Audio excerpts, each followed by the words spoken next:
make use of our vulcanized adhesive on our vulcanized rubber strip.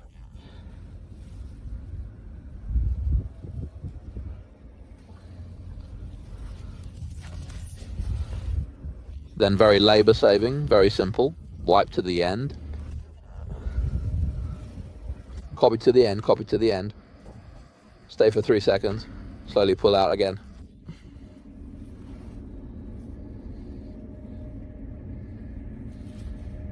Slowly remove.